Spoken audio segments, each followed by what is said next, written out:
مشاور پرزیدنت آمریکا در مسائل امنیت داخلی الیزابت شرود روز 15 ایول در تاشکند گفت آمریکا آماده است به کشورهای آسیای مرکزی در چارچوب برنامه کوواکس نیم میلیون واکسن ضد کرونا ویروس بدهد.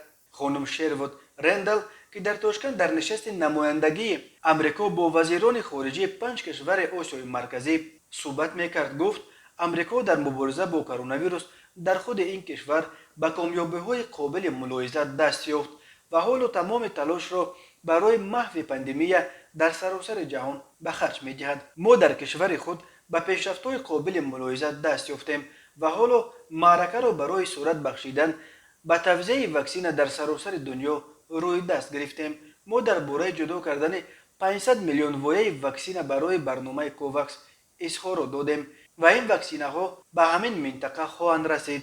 اقتباس آورده است سپوتنیک از سخنرانی شرود رندل. 5+1 همچون فرمت نو بررسی مسائل بین آمریکا و 5 کشور آسیای مرکزی ماه سپتامبر سال 2015 تشکیل شد.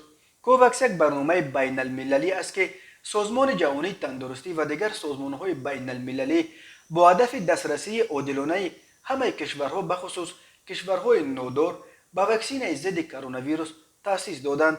طبق این برنامه کشورهای از نگاه اقتصادی پیشرفته برای کشورهای فقیری که نمیتوانند اهالی خود را با واکسن تأمین کنند واکسن میخرند. تاجیکستان نیز عضو کوواکس بوده ماه مارس در چارچوب این برنامه 192,000 وایه واکسن استرازینیکا دسترس کرده و ماه آگوست باید باز همین مقدار دیگر بگیرد. خطای نیز ماه ایون در چارچوب برنامه کوواکس به تاجیکستان به طور رایگان 300,000 وایه واکسن کرونا وک داد.